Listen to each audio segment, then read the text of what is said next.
Renungan diinspirasi dari Injil Matius bab 2 ayat 1 sampai dengan 12. Orang-orang Majus dari Timur. Sesudah Yesus dilahirkan di Betlehem di tanah Yudea pada zaman Raja Herodes, datanglah orang-orang Majus dari timur ke Yerusalem dan bertanya-tanya, "Di manakah dia, raja orang Yahudi yang baru dilahirkan itu? Kami telah melihat bintangnya di timur, dan kami datang untuk menyembah dia." Ketika Raja Herodes mendengar hal itu, terkejutlah ia beserta seluruh Yerusalem. Lalu dikumpulkannya semua imam kepala dan ahli Taurat bangsa Yahudi. Kemudian dimintanya keterangan dari mereka, di mana Mesias akan dilahirkan. Mereka berkata kepadanya, "Di Betlehem, di tanah Yudea. Karena demikianlah ada tertulis di dalam kitab Nabi. Dan engkau Betlehem, tanah Yudea, engkau sekali-kali bukanlah yang terkecil di antara para pemimpin yang akan mengembalakan umatku Israel." Lalu dengan diam-diam Herodes memanggil orang-orang Majus itu dan dengan teliti bertanya kepada mereka, "Kapan bintang itu tampak?"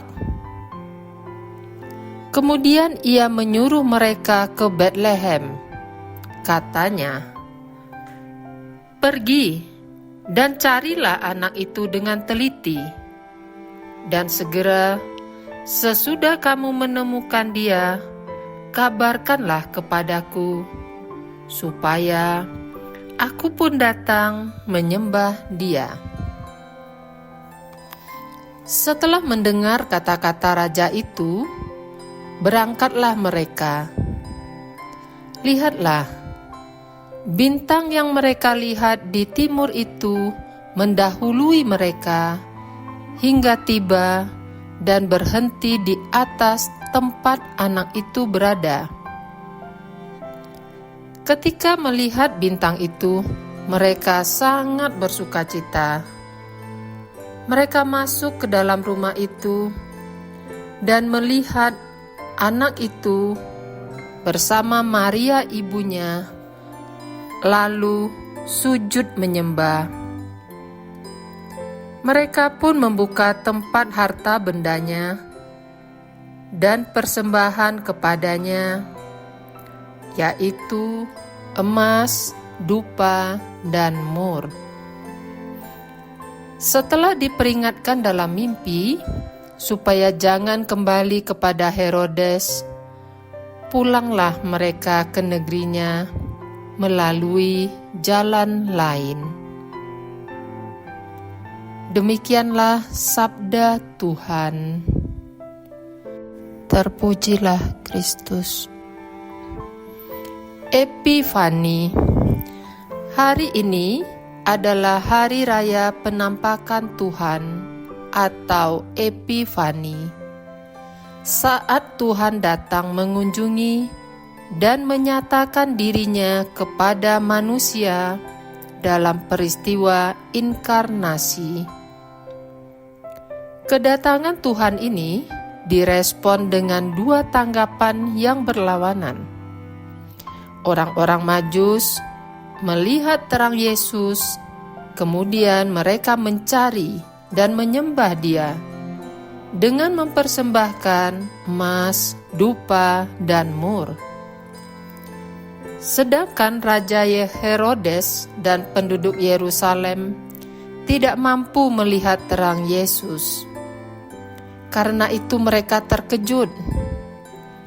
Herodes yang merasa punya saingan, kemudian merancang niat jahat.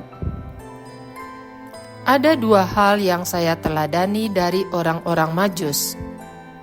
Pertama, kegigihannya dalam mencari dan menemukan Yesus. Saya belum memiliki kegigihan dalam menemukan Yesus yang sudah menyatakan dirinya.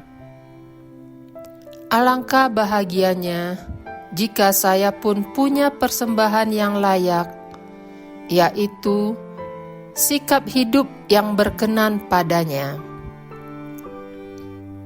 Kedua, setelah mengalami perjumpaan dengan Yesus, orang-orang Majus mendengarkan Roh Allah dan memilih jalan lain. Selayaknya saya juga memilih jalan lain, meninggalkan kebiasaan-kebiasaan buruk, serta hidup sesuai dengan perintah dan ajarannya. Saat merenungkan perikop ini, saya teringat kisah Santo Agustinus, pujangga gereja. Sebelum mengenal Yesus, hidupnya bergelimang dosa. Ia memiliki anak yang mati muda dari seorang gundik. Walaupun ia seorang maha guru ternama, hatinya selalu gelisah. Ia merasa belum mengetahui semuanya. Ia bahkan meremehkan permintaan ibunya agar ia membaca kitab suci, karena ia mengira kitab suci terlalu sederhana. Ketika ia berjumpa dengan Ambrosius, uskup Milano, Agustinus melihat keramahan dan kebahagiaan para biarawan di biara. Ia pun heran, kenapa mereka seperti itu? Injilkah yang menjiwai hidup mereka? Ia merenungkannya, sampai suatu hari ia mendengar suara anak, namun tak terlihat. Ambil dan bacalah. Pikirannya pun terbuka, dan ia melihat kebenaran sejati. Sejak mengalami perjumpaan dengan Yesus melalui Injil, hidupnya berubah dari seorang anak yang banyak berbuat dosa menjadi orang suci ternama. Semoga kita memiliki kegigihan untuk mempertahankan kebersamaan dengan Yesus yang sudah menyatakan dirinya. Dengan demikian, kita sungguh menghargai Dia yang sudah datang. Doa. Allah Bapa yang Maha Baik, puji syukur dan terima kasih saya sampaikan ke hadirat-Mu karena sudah menghadirkan Yesus di dunia. Berilah saya rahmat agar mampu merasakan kehadirannya dalam setiap peristiwa hidup. Semoga saya memiliki niat kuat untuk memilih jalan yang lain dan menjadi manusia baru. Manusia yang memiliki persembahan yang layak bagimu. Amin.